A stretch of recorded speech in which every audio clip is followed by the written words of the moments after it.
Abra su Biblia en el Evangelio de Lucas. La semana pasada veíamos en la parte introductoria un poquito y hablábamos, hermanos, que el propósito del Evangelio de Lucas, ¿alguien recuerda el propósito del Evangelio de Lucas? Para que conozcas bien la verdad. Gracias. Ese es el propósito por el cual Dios tomó a Lucas y lo guió a investigar diligentemente, lo guió a escribir, lo inspiró el Espíritu Santo, y el propósito es para que conozcas más o menos la verdad. ¿Así dice? Es para que conozcas bien la verdad. Si hay algo, hermanos, que los hijos de Dios debemos conocer bien la verdad. Sobre todas las cosas que usted conoce en la vida, usted debe conocer bien la verdad que nos ha sido dada. Hemos sido instruidos, al igual que Teófilo, hemos sido instruidos también nosotros, pero es necesario que crezcamos en nuestro conocimiento. Debemos conocer bien la verdad. Muy bien. En esta hora vamos a brincarnos del capítulo 1, donde nos quedamos, hasta el capítulo 2, versículo 22. ¿Por qué? Porque estos pasajes, hermanos, los compartíamos en diciembre de este año pasado y lo estaremos tocando nuevamente en diciembre de este año, si Dios nos permite. Y vamos a usar dos de las porciones, como es la crucifixión de nuestro Señor y la resurrección. Lo vamos a tocar en las fechas de que se celebra la Semana Santa, y lo que es el nacimiento de Jesús y el anuncio del ángel. Los anuncios del ángel los vamos a tocar también en la Navidad. ¿Sí? Los acabamos de ver recientemente, hace unas 4 o 5 semanas atrás estábamos viendo esto. Pero ahora vamos a ver Lucas capítulo 2 y los versículos desde el 22 hasta el 52. Y vamos a ver, hermanos, cómo Lucas, bien ordenado, está siguiendo cada una de las edades, de las etapas de nuestro Señor Jesucristo, y obviamente toma aquellos detalles que son importantes para el cumplir el propósito que Dios puso en su corazón para escribirnos. Entonces, vamos a ver Lucas capítulo 2, versículo 22. Dice la palabra de Dios: y cuando se cumplieron los días de la purificación de ellos, conforme a la ley de Moisés, le trajeron a Jerusalén para presentarle al Señor. Como está escrito en la ley del Señor, todo varón que abriese la matriz será llamado santo al Señor. Y para ofrecer conforme a lo que se dice en la ley del Señor, un par de tórtolas o 2 palominos. Y aquí había en Jerusalén un hombre llamado Simeón, y este hombre, justo y piadoso, esperaba la consolación de Israel, y el Espíritu Santo estaba sobre él. Y le había sido revelado por el Espíritu Santo que no vería la muerte antes que viese al ungido del Señor. Y movido por el Espíritu, vino al templo.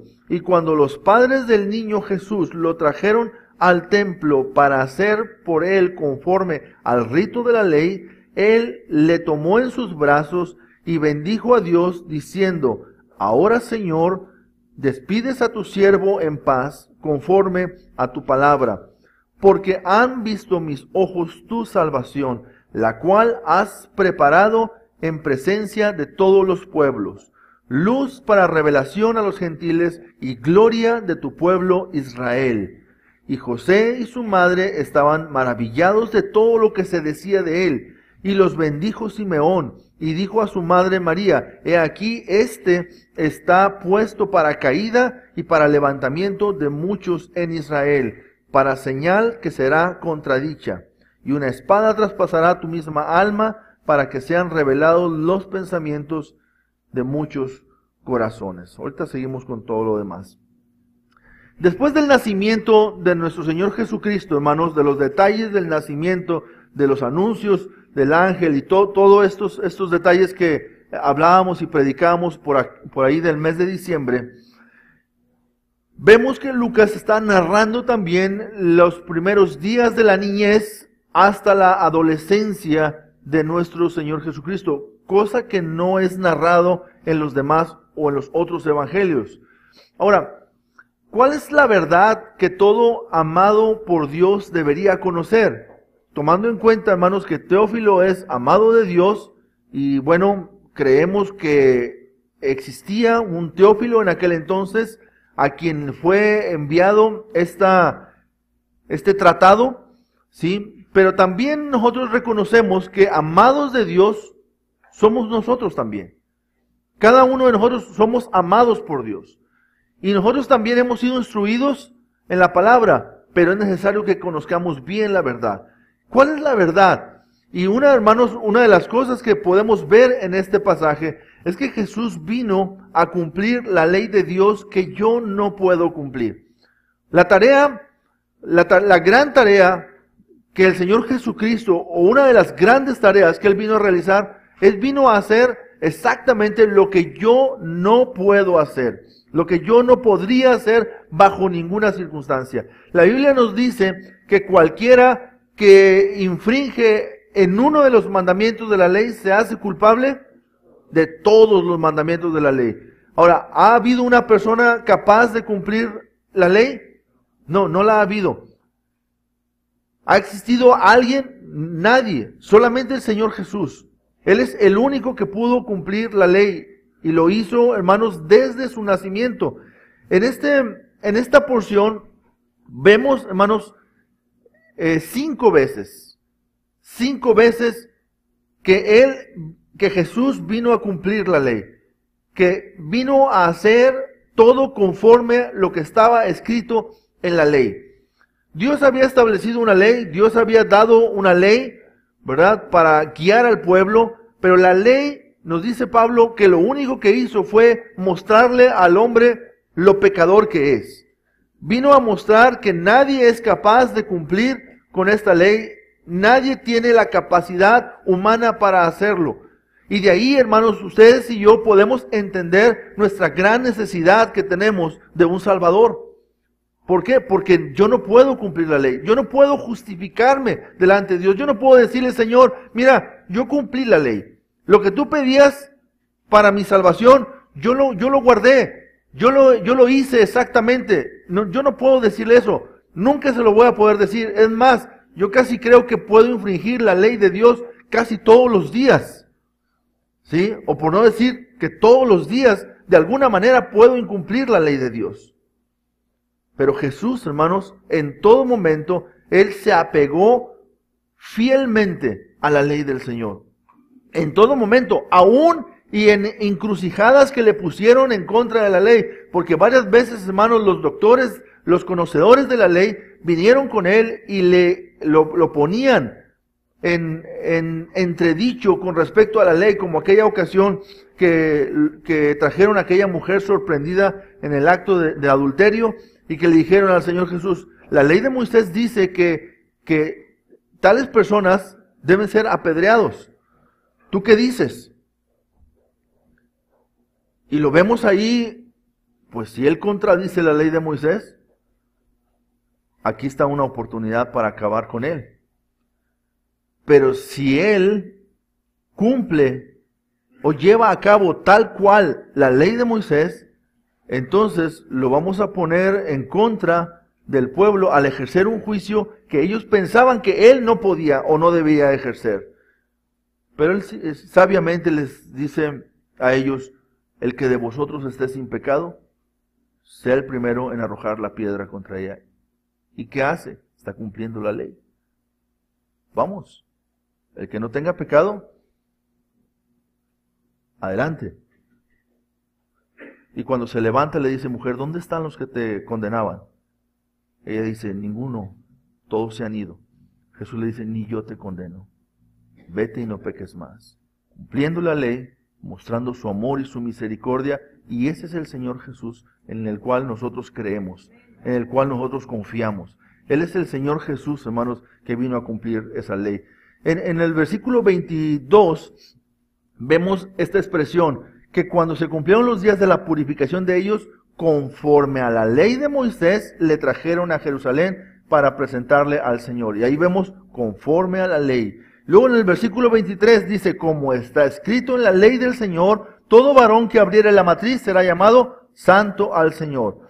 Y luego, en el versículo 24, para ofrecer conforme a lo que se dice en la ley del Señor, un par de tórtolas, un par de palominos.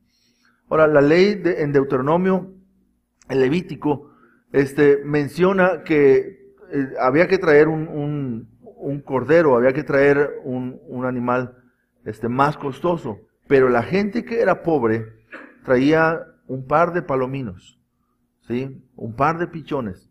Y ahí desde este momento, el Señor Jesús está diciendo, o nos está dando a conocer cómo era la familia de Jesús al interior. Era una familia de poca capacidad económica, ¿sí? Pero aún así, eso no los eximía de cumplir la ley, y estaban cumpliendo la ley, y vemos al Señor Jesús desde el principio, vemos cumpliendo la ley. En el versículo 27, dice, y movido por el Espíritu vino al templo, y cuando los padres del niño Jesús lo trajeron al templo para hacer conforme al rito de la ley. Ellos estaban exactamente llevando la ley. En el versículo 39 dice, después de haber cumplido con todo lo prescrito en la ley del Señor, volvieron a Galilea, a su ciudad de Nazaret.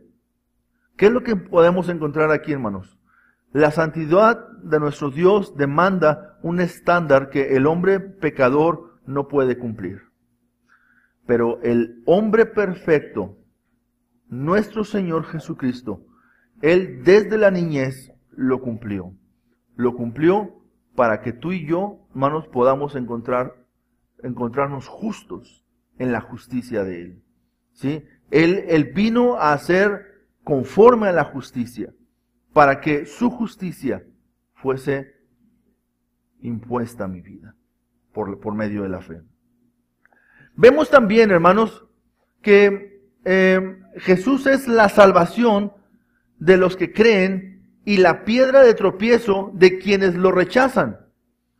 Jesús es la salvación de los que creen y la piedra de tropiezo de quienes lo rechazan. En el versículo 34, Simeón dijo, y los bendijo Simeón, y dijo a su madre María, he aquí, está puesto para caída y para levantamiento de muchos en Israel, y para señal que será contradicha. La Biblia nos dice que Simeón, Dios le habló a Simeón de que él no moriría hasta que viera la salvación. Así le había dicho Dios, tú no vas a morir hasta que veas con tus propios ojos la salvación. Y hermanos, aquí podemos ver que la salvación está en una persona, no en una práctica. La salvación no está en un conjunto de actividades, sino la salvación está en Cristo. El que tiene al Hijo, tiene la vida. El que no tiene al Hijo de Dios, no tiene la vida. Hermanos, la salvación no está en lo que tú puedes hacer, ¿sí? No está en lo que tú deberías de hacer. Nuestra salvación está basada en una persona, en la persona del Señor Jesucristo, ¿sí? Y esa es una gran bendición. ¿Por qué? Porque, hermano, gracias a Dios, mi salvación no depende de mí.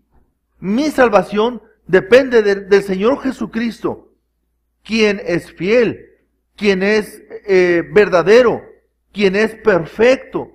Y mi salvación está basada en la obra de Él, en la gran obra de Él. De modo que, hermano, yo ya no necesito hacer absolutamente nada para ganarme mi salvación. Nadie tiene que hacer nada. Tú no puedes añadirle a tu salvación nada. ni puedes estar en un proceso para alcanzar una salvación. La salvación no es un proceso. La salvación, hermanos, es el Señor Jesucristo. Y cuando tú crees en Él, cuando pones tu confianza completa en el Señor Jesús, el Espíritu Santo de Dios viene a vivir en tu corazón y te sella en tu corazón. Y Él se pone como ese sello que Él es en tu vida. Y así conoce el Señor a los que son suyos por el Espíritu que Él nos ha dado. El Espíritu obviamente da evidencias en nuestra vida, pero las evidencias no son para salvación, sino porque soy salvo. ¿Sí? Entonces no hay un proceso en el que, bueno, ahí voy a ir poco a poco, ir siendo salvo. No, no es poco a poco siendo salvo. ¿Sí? La palabra de Dios nos enseña, cree en el Señor Jesucristo y serás salvo. ¿Sí? Y la Biblia nos dice que el que tiene al Hijo tiene la vida. Y ese es un evento, hermanos, en el cual tú pones tu fe y tu confianza en el Señor Jesucristo. Jesús, hermanos, no vino para condenar al mundo, a nadie. Él vino para que el mundo sea salvo por Él. Y cuando pones tu fe y tu confianza en Jesús, entonces tú eres salvo por la fe, por la gracia de Dios, por medio de la fe puesta en Jesucristo, el Salvador, nuestro Salvador. ¿Sí? Y aquí lo declara Simeón diciéndoselo a sus padres. Mira, Él ha sido puesto para levantar y para caída. Obviamente, ¿a quién levanta? A quien pone su fe. ¿Y quién cae? Quien piensa que no es suficiente. Mira, hermano, un evangelio que está basado en personas que están queriendo confiar en sus actividades o en sus obras para ser salvo, hermano, ese no es el evangelio de Jesucristo. Si tú estás con la duda, pensando en que tienes que hacer algo para ganarte tu salvación, hermano, ese no es el evangelio de Jesucristo. Esa es la perversión del evangelio. El evangelio, hermanos, es que Jesucristo murió y fue sepultado y resucitó para tomar tu lugar en la cruz, para pagar el precio de tu salvación. Dios quiere que conozcas bien la verdad de las cosas que han sido ciertísimas a través del Señor Jesucristo. Y este evangelio es el evangelio de Jesucristo y su obra aquí en la tierra. Así que, hermano, Jesús es la salvación. Él es la salvación. Dice la palabra que te conozcan a ti, la vida eterna. ¿Sí? Jesús es la vida eterna. El que tiene a Jesús tiene también la vida con Él. Y el que no tiene al Hijo de Dios no verá la vida. Así es. El que cree en el Hijo tiene, verbo presente, tiene vida eterna. No tendrá, tiene vida eterna. El que rehúsa creer en el Hijo no verá la vida, sino que la ira de Dios está sobre él. El Señor te presenta el Evangelio y tú tienes la oportunidad de creer o tienes la oportunidad de rechazar. Tienes la oportunidad de creer o rehusar creer en el Evangelio de Cristo Jesús. Si crees en Jesucristo, tienes vida eterna. Si rehusas creer, no verás la vida, sino que la ira de Dios ya está sobre ti por cuanto no has creído en el unigénito Hijo de Dios. Jesús es la salvación de los que creen, pero también es piedra de tropiezo de quienes piensan que, ¿a poco así tan fácil? ¿A poco en una persona? ¿A poco así? Es la verdad que Dios quiere que conozcas. Jesús es la salvación. Él vino a cumplir la ley, como lo vimos en los primeros puntos, porque tú no lo podías cumplir. Él vino a hacer todas las demandas del Padre porque tú no tienes la capacidad de cumplir lo que el Señor ha pedido. Si tú pones tu fe en Él, la justicia de Él es imputada a ti. ¿Qué quiere decir esto? Que Dios la toma en cuenta como si fuera tuya. Y que Dios no te ve como un pecador, sino te ve a través de Jesucristo, de la obra de Jesucristo. Cuando tú pones tu fe en Jesús, el Espíritu Santo te toma y te bautiza, o sea, te sumerge en el cuerpo de Cristo Jesús. Y entonces Dios, el justo Dios, nuestro gran Dios, santo, santo, santo, no ve más tu pecado porque ve la obra de Jesucristo, ¿sí?, en tu vida. Porque tú estás ahora puesto en Cristo Jesús.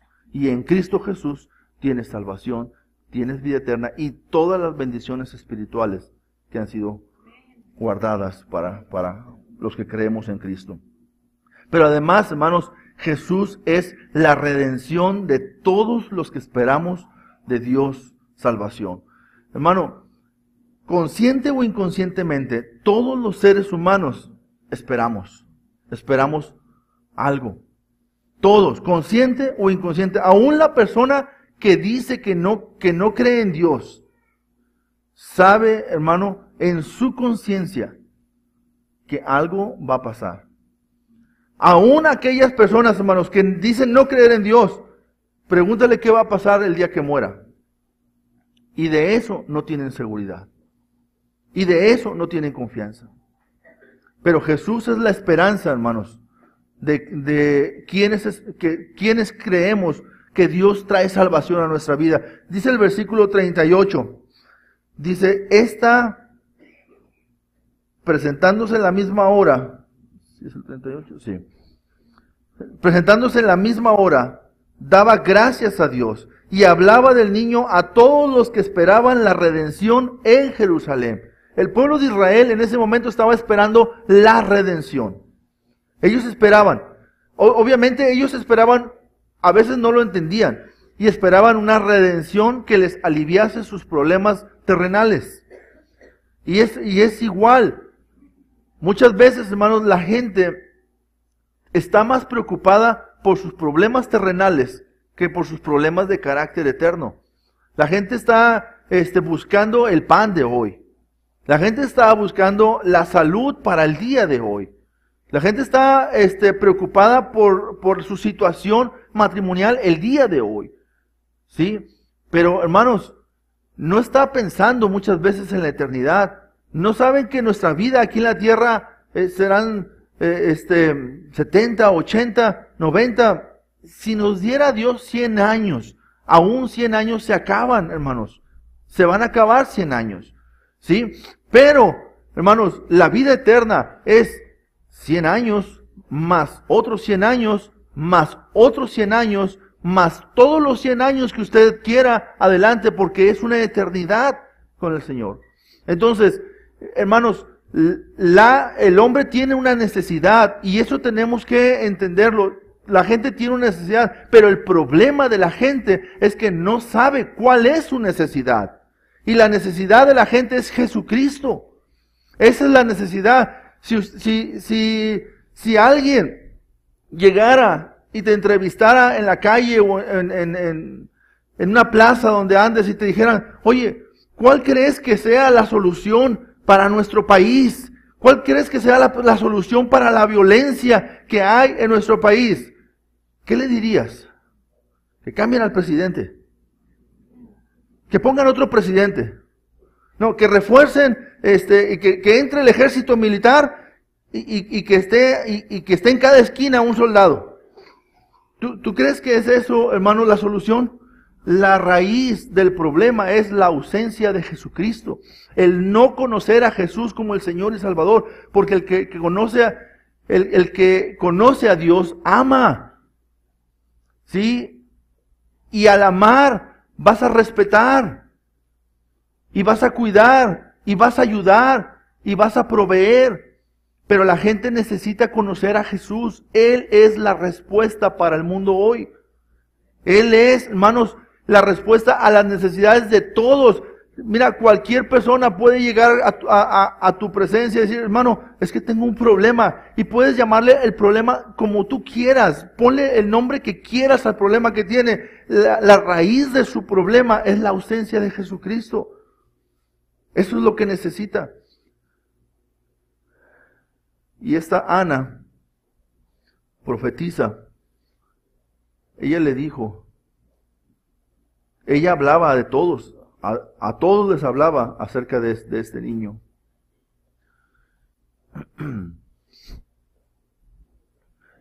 Y me gusta, hermanos,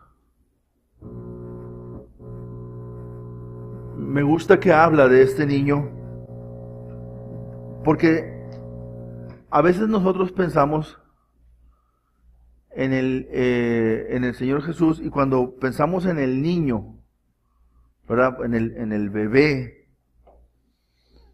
como no pensamos que es Dios.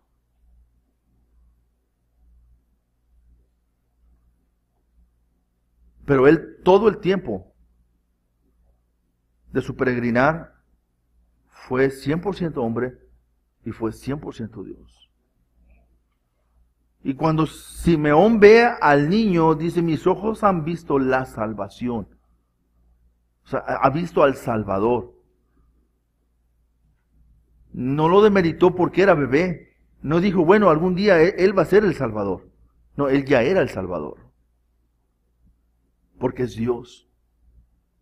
Y esta mujer, cuando hablaba de Jesús desde su niñez, ella a todos les decía, porque Él es la esperanza de la necesidad que tiene Jerusalén. Pero no es nada más la esperanza de Jerusalén, hermanos, es la esperanza de todos los pueblos.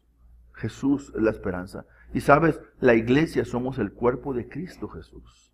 Y la iglesia, en cierto sentido, también somos la esperanza de la gente que no conoce, porque la iglesia debe tener la luz del Señor Jesús para que el mundo conozca a Cristo. La iglesia no salva, el que salva es Jesucristo, y la esperanza verdadera es Jesucristo. Pero la iglesia, hermanos, es el cuerpo de Jesucristo. Y cuando alguien ve a la iglesia, debería de estar viendo a Jesucristo en la vida de la iglesia.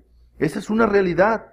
Todo mundo debería de ver a Jesús en la vida y en la obra, en la actividad y en la marcha de la iglesia.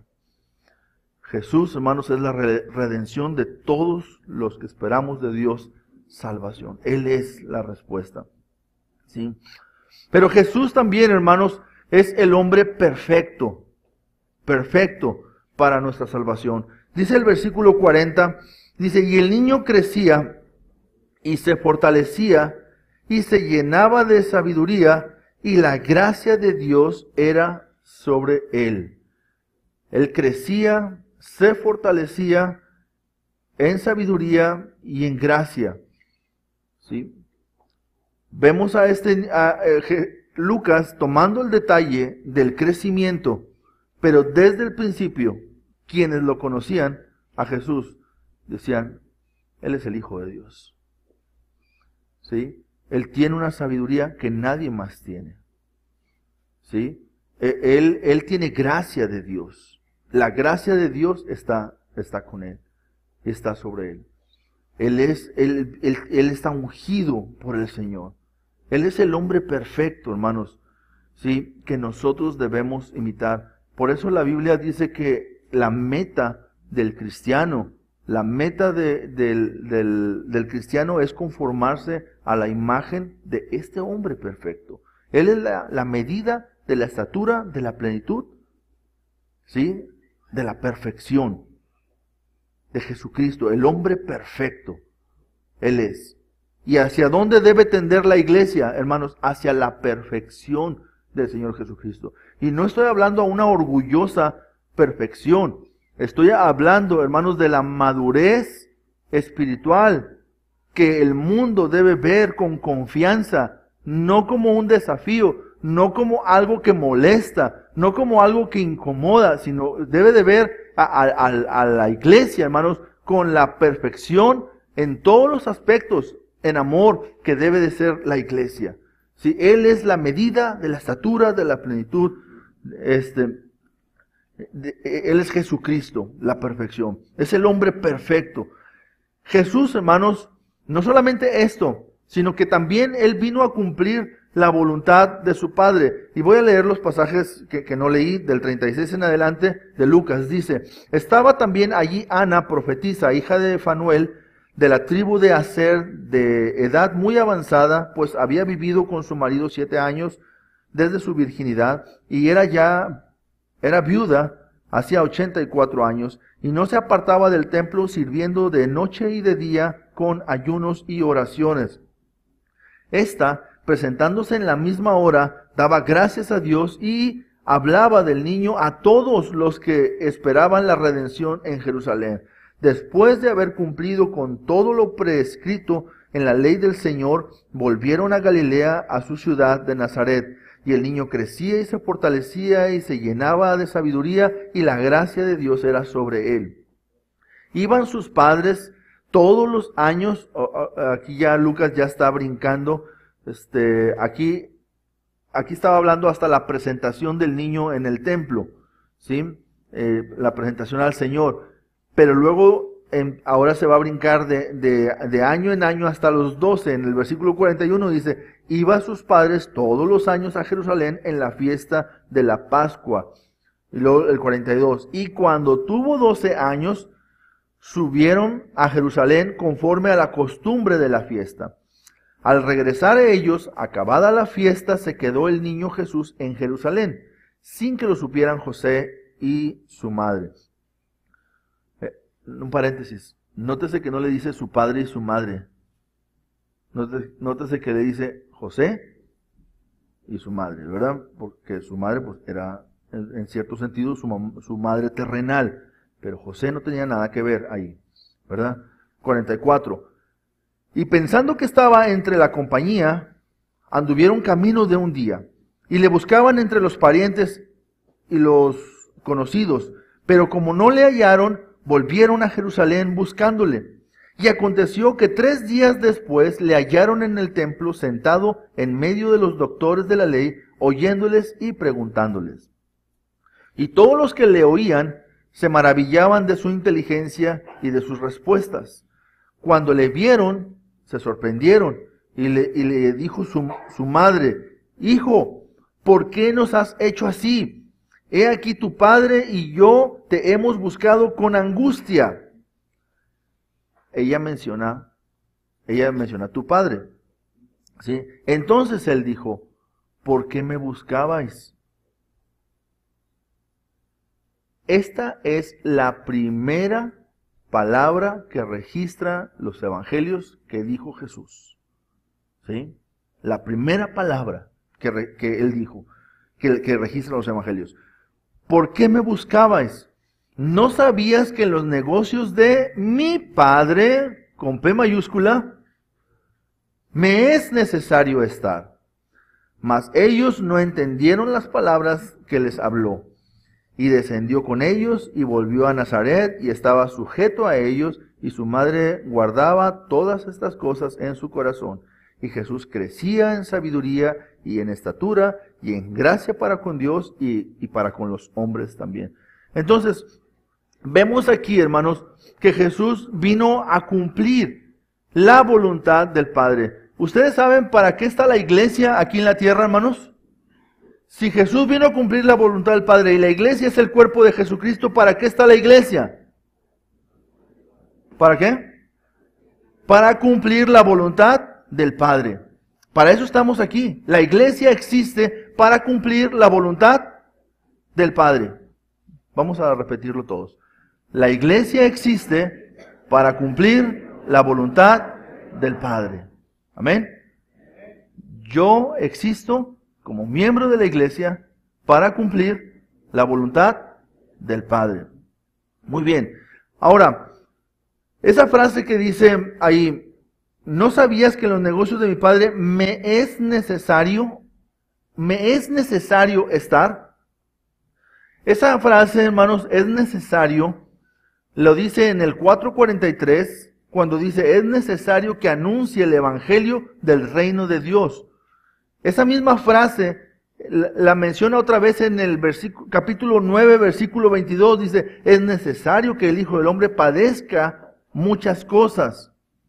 Y luego esa misma frase, nada más que aquí se traduce como es menester, pues es necesario. Pero es menester que hoy y mañana y pasado mañana camine, porque no es posible que un profeta muera fuera de Jerusalén.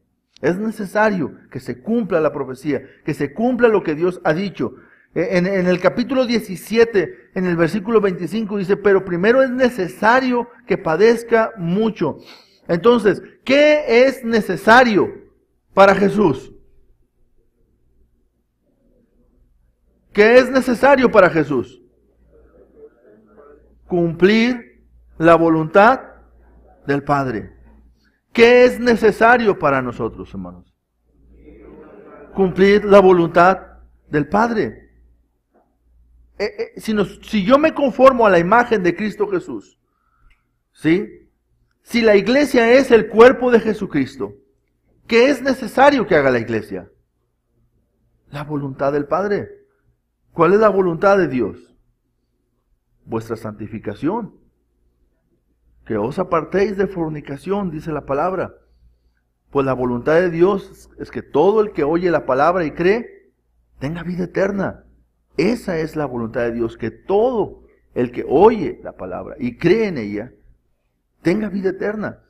La voluntad de Dios es que seamos agradecidos. Esta es la voluntad de Dios, ¿verdad? Que dad gracias en todo, dice, porque esta es la voluntad de Dios. La voluntad, hermanos, de Dios es que nosotros sirvamos por amor. Esa es la voluntad de Dios.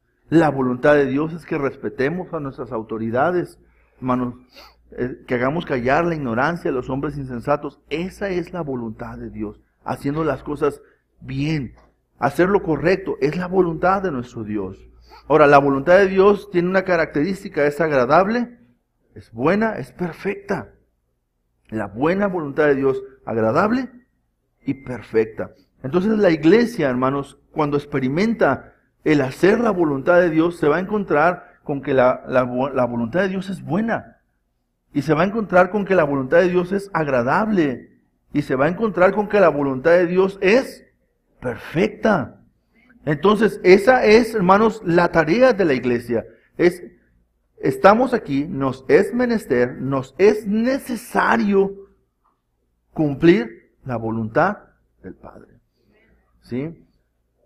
¿Se acuerdan cuando en el Evangelio de Juan, cuando iban por Samaria, dijo, me es necesario pasar por Samaria? ¿Por qué? Porque aunque eso les costara algunos contratiempos difíciles, ahí iba a tener la oportunidad de compartir de Jesucristo a una persona. Pero luego cuando estaba en medio de la exposición del Evangelio y la presentación del Evangelio a esta mujer, llegan aquellos con la comida. Señor, vente, ya está listo. Ven porque se te enfrían los sándwiches. ¿Verdad? Y ahí estaba él en esa hora y dijo, no, ¿qué era necesario? Que haga la voluntad del que me envió y que acabe su obra. No voy a dejar esto incompleto, eso puede esperar. Hay muchas cosas que pueden esperar, pero la voluntad de Dios es mi pasión. La voluntad de Dios, hermanos, es mi deseo. La voluntad de Dios es mi convicción. Entonces yo estoy para hacer la voluntad de Dios. Nuestro Señor Jesucristo ya la hizo por nosotros, hermanos. Él ya cumplió la voluntad del Padre. Pero yo estoy ahora en Cristo Jesús. ¿Cuál es mi deber? Hacer la voluntad del Padre, ¿verdad? Él fue a sentarse a la diestra del Padre.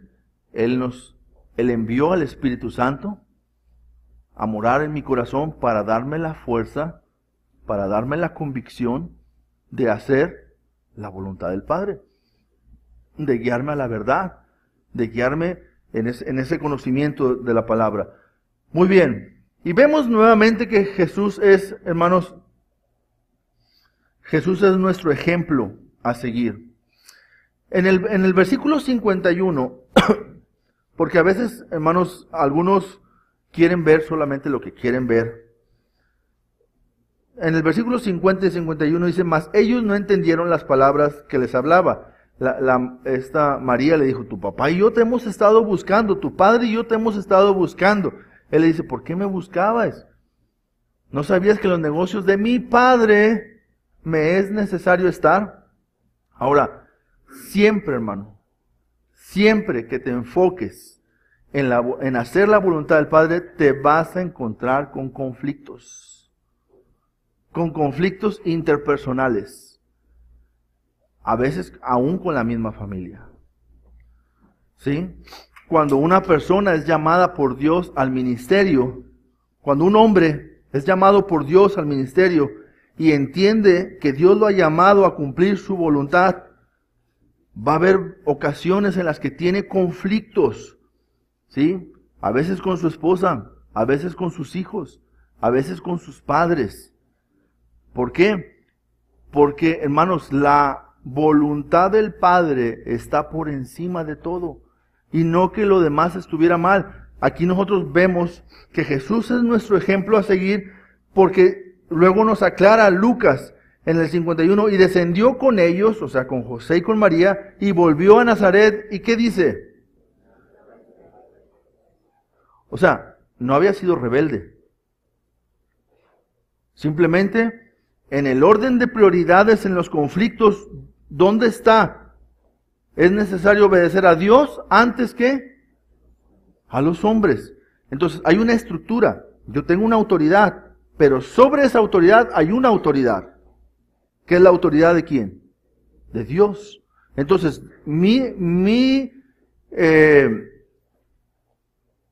cuando mi autoridad inmediata me pide algo que es contrario a la voluntad suprema de Dios, entonces, hermanos, nosotros debemos decidir obedecer a Dios antes que a los hombres. Obedecer a Dios antes que a los hombres.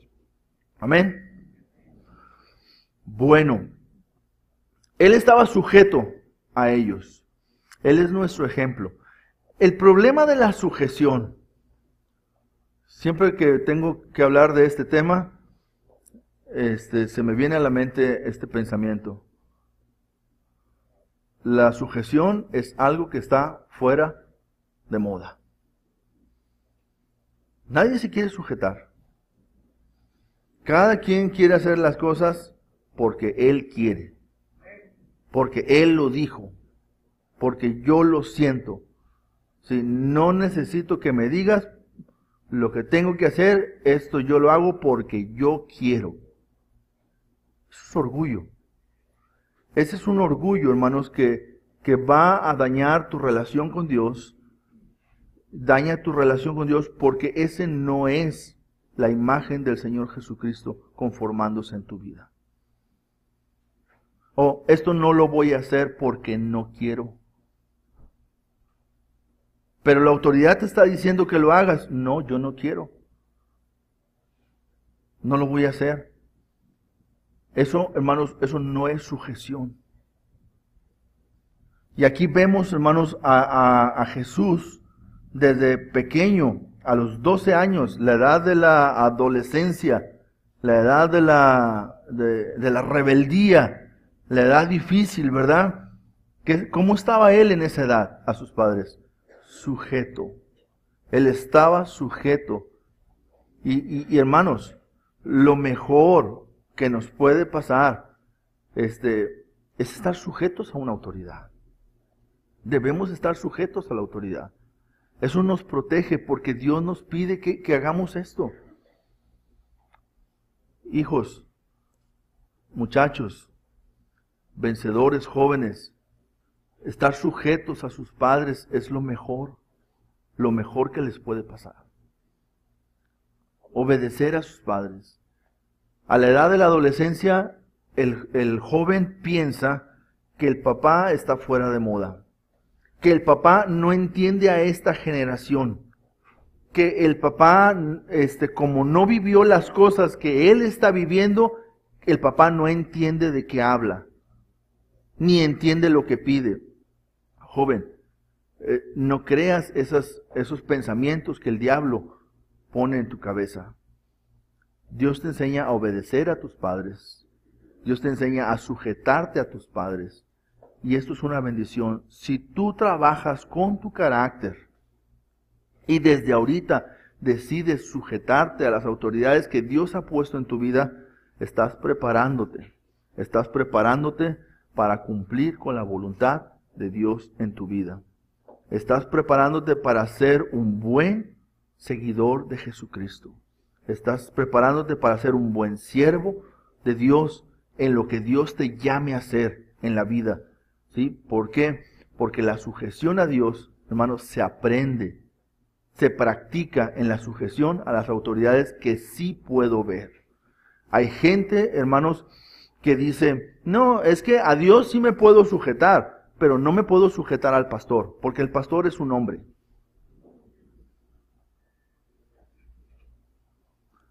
Es el mismo principio cuando Dios dice, si no amas a quien puedes ver, ¿cómo amas a quien no ves? Es que cualquiera puede decir eso.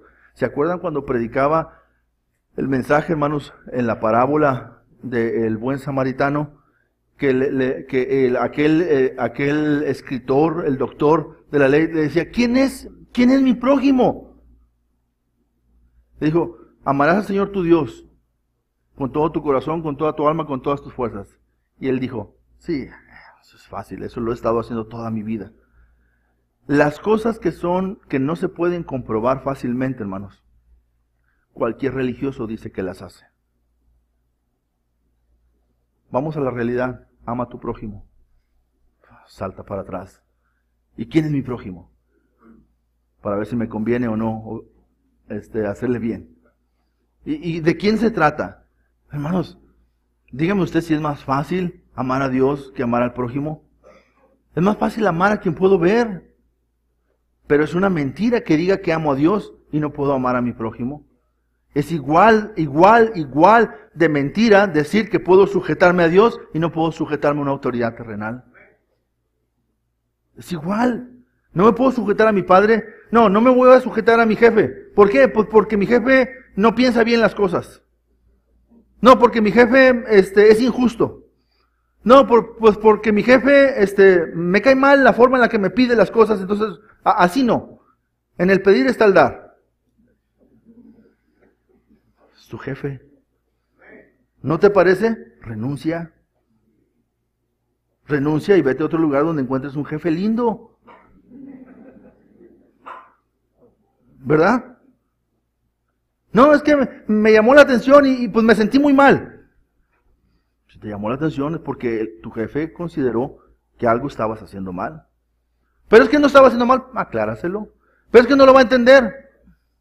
Entonces, renuncia. Pero luego me voy a quedar sin comer. Entonces sujétese. ¿Verdad? Entonces, hermanos, es bien importante, la sujeción es importante. Vivimos una generación que se está preparando como la época de los jueces. Cada quien hacía lo que bien le parecía. Y a Israel le iba como en feria. Pero como en feria, hermanos, en todo momento le iba como en feria. Y aquí tenemos un gran ejemplo. El Señor Jesucristo, nuestro ejemplo a seguir. Él sujeto a sus padres. Él podía decir, yo soy Dios. ¿Verdad? Yo soy engendrado por el Espíritu Santo. Pero él estaba sujeto a sus padres. No importa quién seas tú tienes un papá y una mamá que debes respetar y debes honrar y debes obedecer. ¿Sí? No importa quién tú seas, tienes un jefe, él es el jefe. Tú no eres el jefe, tienes un jefe, él es el jefe. Pero no me parece, busque otro lugar. Pero es que no me gusta cómo hacer. Váyase a otro lado. No, pues déjeme ver cuando encuentro. Qué chistoso. ¿Por qué no renuncia ahorita? Pues porque me quedo sin trabajo. Sea honesto entonces. ¿Cuánto nos cuesta, hermanos, ser como Cristo Jesús? Ahora, no estás solo. El Espíritu Santo mora en ti. Pídele que te ayude. Pídele que te dé fortaleza. Pídele que cambie tu carácter. Pídele que cambie tu forma de ver las cosas. Pídele que cambie tu manera de tus actitudes, de expresar lo que tú sientes. Pídele. O no tiene poder el Espíritu Santo. La Biblia nos dice, si es que el Espíritu de Dios mora en vosotros. Si mora, déjenlo que se vea, hermanos, no lo escondan. ¿Sí? Déjenlo que Él se vea, que luzca la verdad del Evangelio, hermanos, que este mundo necesita mucho, que los cristianos, hermanos, puedan mostrarse al mundo, que los cristianos puedan mostrar la luz verdadera de nuestro Señor Jesucristo. Jesús es nuestro gran ejemplo. Y por último, Jesús es la luz admirable que todo ser humano debe conocer. ¿Sí? Jesús crecía en sabiduría, en estatura y en gracia. ¿Sí? En la parte mental, en el aspecto físico y en el aspecto espiritual. Todo vuestro ser, espíritu, alma y cuerpo, sea guardado irreprensible para la venida de nuestro Señor Jesucristo. ¿Estás consciente que hay 3 áreas en tu vida? ¿Trabajas esas 3 áreas en tu vida? ¿Cuidas tu físico para Dios?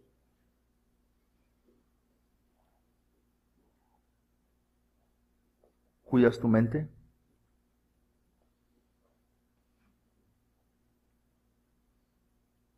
¿La atiendes? ¿Cuidas tu área espiritual? ¿Tu dependencia de Dios? ¿Tu fe? ¿El fruto del Espíritu en tu vida? ¿Los dones del Espíritu que te son dados para la relación con la iglesia? ¿Estás atendiendo esas áreas? Jesús perfectamente crecía en esto. Y nosotros somos el cuerpo de Cristo Jesús.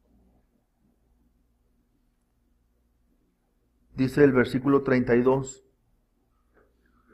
Luz para revelación a los gentiles y gloria de tu pueblo Israel. ¿Quién es Jesús? Él es la luz para revelar. Revelar es mostrar lo que estaba oculto. Entonces Jesús es la luz que revela, que muestra. Ahora, hermano, ¿tu corazón está velado?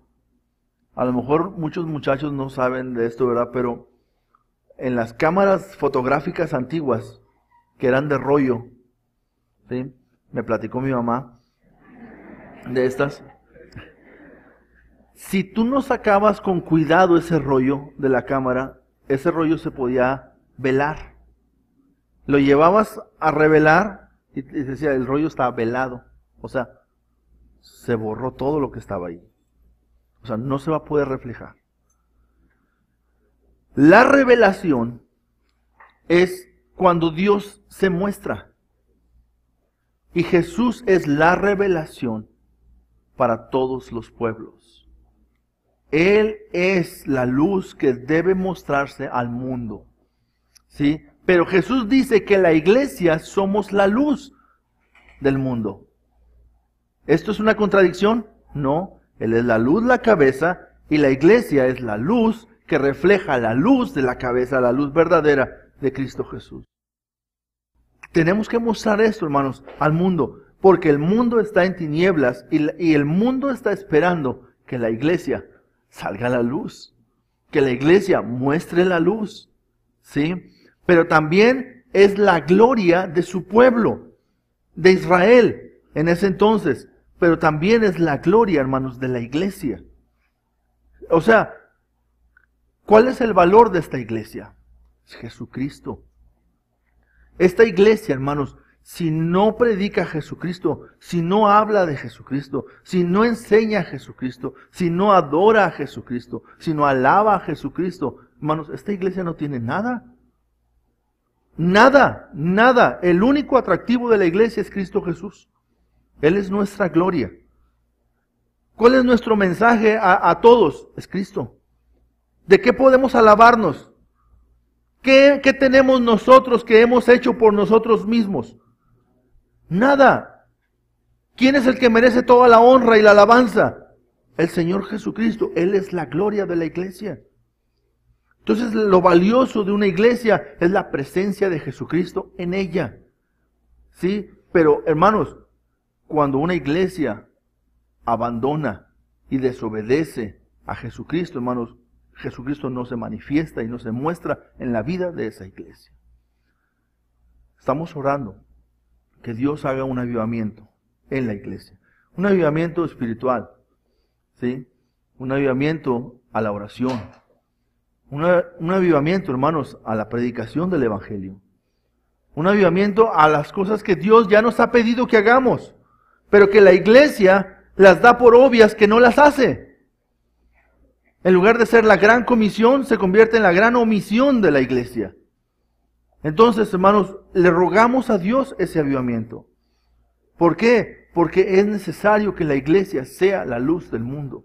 Es necesario que la iglesia sea la sal de la tierra. Es necesario. Entonces, si Jesús, hermanos, Jesús es la luz que revela el camino a los gentiles y es la gloria de quienes ya le hemos encontrado. Esa es la verdad de esta mañana. Y en conclusión, si Jesús es la cabeza de la iglesia y la iglesia somos nosotros, su ADN debería correr por todas nuestras venas. Su sentir, su voluntad, sus emociones debería estar presente en cualquier músculo de la iglesia, en cualquier cabello de la iglesia, en cualquier área de la iglesia. Deberíamos de encontrar el sentir, el carácter y la vida de Cristo Jesús en nosotros. Entonces, Dios quiere que conozcas bien la verdad. Jesús es la verdad. ¿Sí? Y aquí estamos viendo una pequeña parte de su ministerio.